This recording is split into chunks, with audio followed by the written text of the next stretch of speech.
কিছু মানুষ আছেন যাদের জীবনের গল্প বইয়ে লেখা থাকে না, কিন্তু তাদের সংগ্রাম হাজারো মানুষকে নীরবে শক্তি যোগায়। বারবার ব্যর্থ হয়েও যিনি নিজেকে হারিয়ে ফেলেননি, যিনি প্রমাণ করেছেন একবার নয় দুইবারও বিসিএস জয় করা সম্ভব।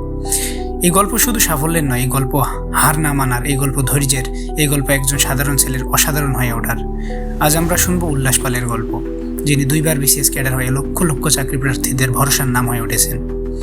উল্লাস পাল জন্ম থেকে শারীরিক প্রতিবন্ধকতা নিয়ে জীবন শুরু করেছিলেন, যে বাস্তবতা অনেক মানুষের স্বপ্নকে শুরু থেকেই থামিয়ে দেয়। সেই বাস্তবতাকে সঙ্গী করেই তাকে এগোতে হয়েছে।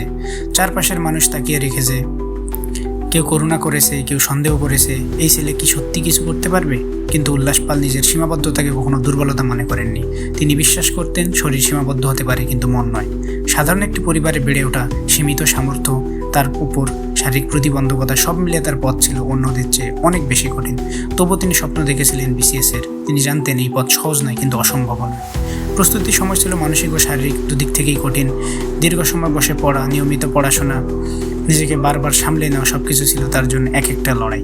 পরীক্ষা দিলেন, ফল এলো, কিন্তু সফলতা আসেনি। এই ব্যর্থতা তাকে ভেঙে দেওয়ার মতোই ছিল, কারণ তিনি জানতেন তার জন্য সুযোগ বারবার আসে না। অনেকে বলেছিল এত কষ্ট করে লাভ কি, নিজের সীমাবদ্ধতাকে মেনে নাও। কিন্তু উল্লাস পাল হাল ছাড়েননি। তিনি নিজেকে আরও শক্ত করলেন, নিজের দুর্বলতা খুঁজে বের করলেন, পড়ার কৌশল বদলালেন, আর প্রতিদিন নিজেকে বললেন আমি পারবো। দিনের পর দিন নীরবে একা একা চলছে তার সংগ্রাম। কেউ দেখেনি তার কষ্ট, কেউ শুনেনি তার ক্লান্তির কথা। অবশেষে সেই দিন আসে, তিনি প্রথমবার বিসিএস ক্যাডার হন। এই সাফল্য ছিল একজন শারীরিক প্রতিবন্ধী মানুষের অদম্য মানসিক শক্তির প্রমাণ।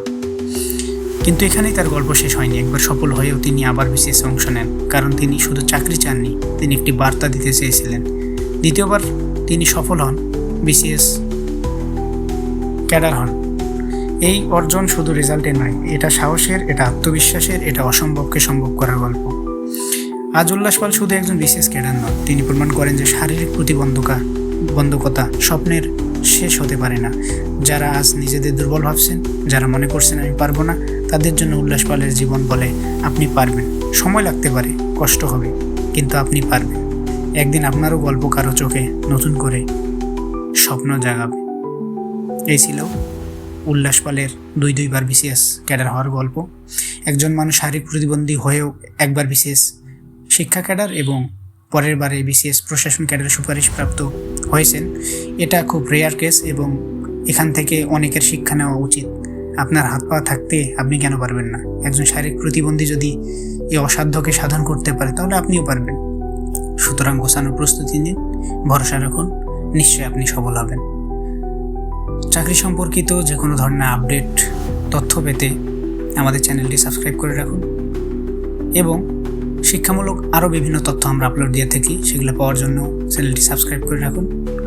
আর সকলেই ভালোভাবে প্রস্তুতি নিন, সকলের নামে শেষে ক্যাডার ট্যাগ লাগুক এই প্রত্যাশা করি। সকলেই ভালো থাকবেন। আল্লাহ হাফিজ।